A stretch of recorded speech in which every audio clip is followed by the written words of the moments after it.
All right, we're back in action.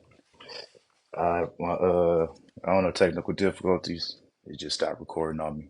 So I'm restarting it. I'm going back. I was reading a little bit past when it got cut off, but I'm gonna go back to where it got cut off at. I think I can speak for anyone who has ever been addicted to something when I say the motivation that pushes us to act on our habits is the remembrance of the good times and the pursuit to recapture that moment. So even though the ambiguous times may have outweighed the glorious ones for me, I continue to chase that liberating high and what I thought to be happiness. I didn't think about the times I lost entire paychecks for weeks on end, or when I lost the rent money that was due the next morning. The excitement, the laughter, the couple $1,000s here and there.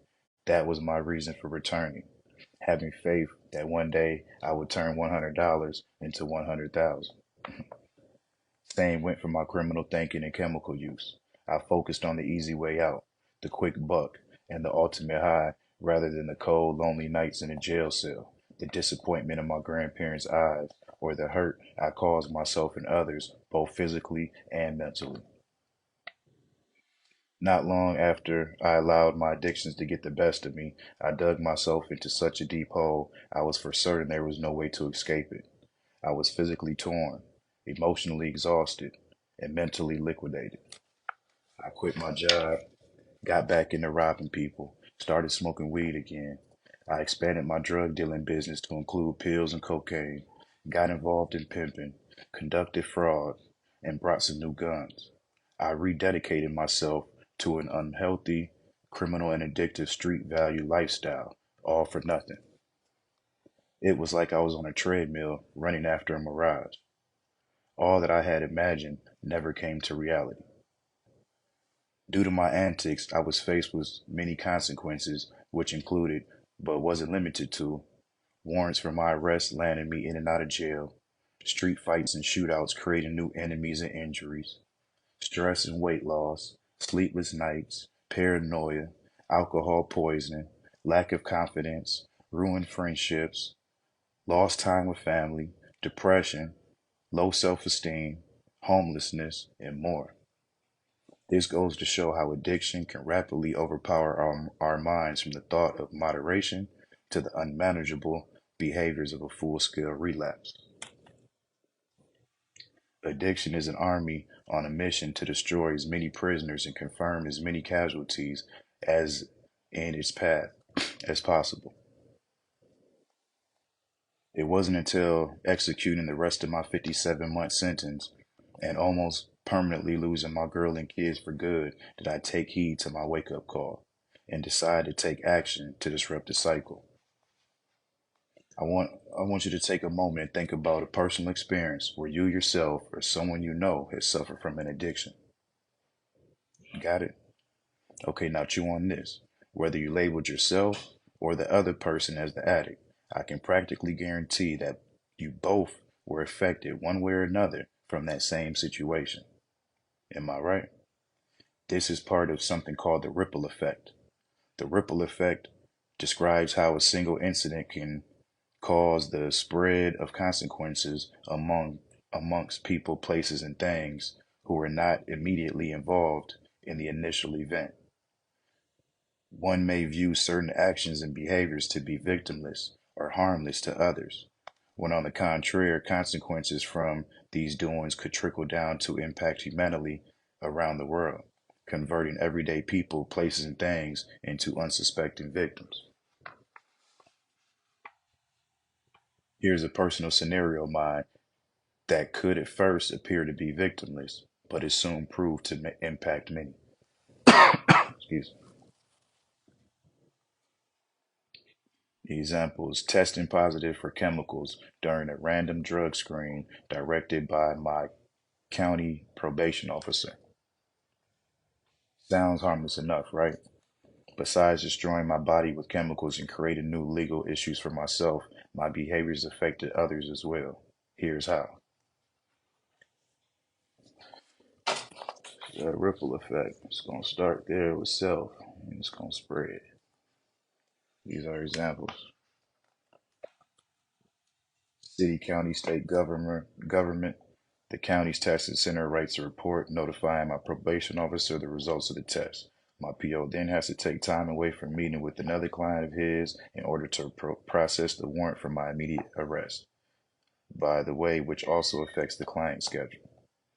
By the time the judge gets the fax requesting his signature to be authorized for my warrant, he has already closed the books and was out the front door. Now he is forced to retract to his office to complete the documents. After the papers are finalized, the judge's clerk, who also stayed late to assist in this matter, then translates the official warrant to the city and state authorities, who then call all hands on deck. Excuse me.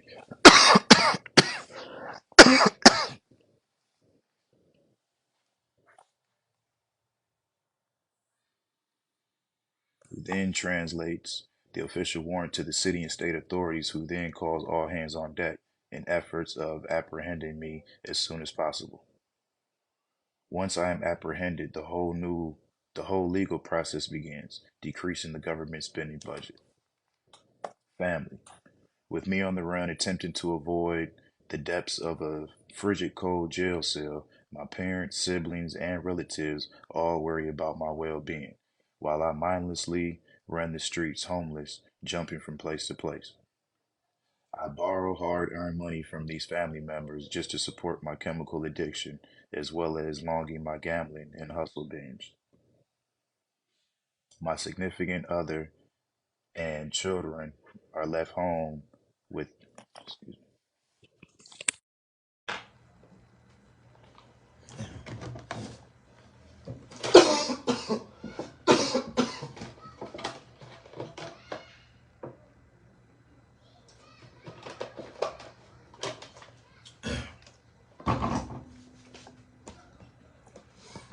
Definitely needed some water.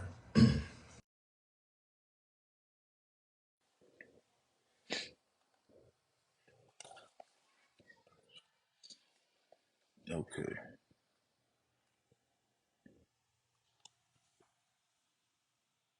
My significant other and children are left home alone, with any plans of us spending time together canceled. My woman has no idea of what's going on, full of fears of what tomorrow may bring. She sits restlessly by the phone with panic each time it rings. In her arms are two children, left only with the question of, "Where's Daddy?" Upon being imprisoned, the pain remains. I'm no longer present to assist with the house bills, the trips to the park, or able to help save up for that big family vacation we plan to take. My family also loses that companionship and love that no one else can provide them but me. My family also loses the companionship and love that no one else can provide them with but me. Neighborhood. Neighbors are flabbergasted to know that a criminal lives on their block. They feel vulnerable and keep a steady surveillance on their property to ensure they will not be a target for any future stings. Citizens of society, you. Safety is jeopardized as authorities focus efforts to arrest me while possibly unintentionally allowing other criminals to slip through the cracks. Citizens' tax dollars are inflated and used towards the legal system rather than fulfilling other needs such as fixing damaged roads or cleaning up lakes and parks. Paranoia of living in crime infested areas, hassled with stricter laws and harsher punishments. These examples here merely scratch the surface. It gets much deeper than this, trust me. So, next time you think about getting involved in some mischief with in, inconsiderate thoughts of "this is harmless," remember the ripple effect and keep in mind just how harmful what you're about to do can really be. We must recognize and fully understand that we are, in fact, stronger than any addiction could ever be. We must reclaim our power and break loose from the constraints of this beast to once again manage our lives. Alleviating addiction is a steady process which calls for a stout will and everlasting commitment. To outdo addiction, we may also need help from others around us. If you struggle with an addiction, the moment is now to put your pride and ego aside, ask for help, and fully commit to a better life. If you already subdued an addiction, I commend you. But I also ask that you latch onto the hand of another and guide them to victory as well. Let's change the world and make a difference together. You are not alone. Thank you, and may God bless you.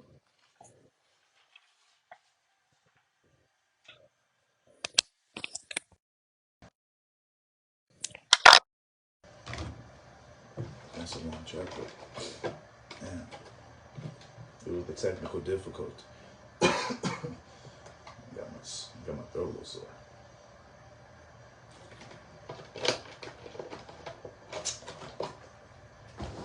Take some of this coffee.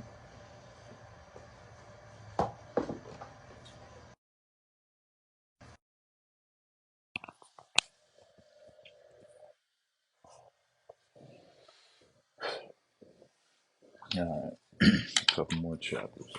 I think these are quick ones now.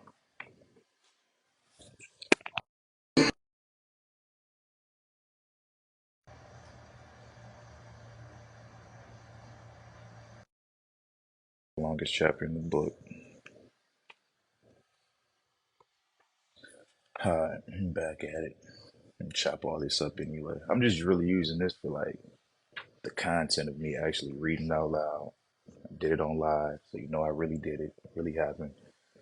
I'm kind of just chop this up, use what I can use, do some promotions, stuff like that. Plus, I'm practicing. That's my real main thing. Practicing to actually feel good about reading out loud in efforts to narrate my own audiobook.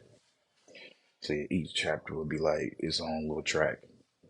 Basically set up like an album. 15 chapters, 15 tracks. But anyway, here we go. Chapter 8. Chapter 8, Communication. Expressing and receiving ideas, opinions, and intelligence. Communication is simple. Communication is simply an exchange of information. Adequate communication skills are ideal for one to bear as we yearn for achievement.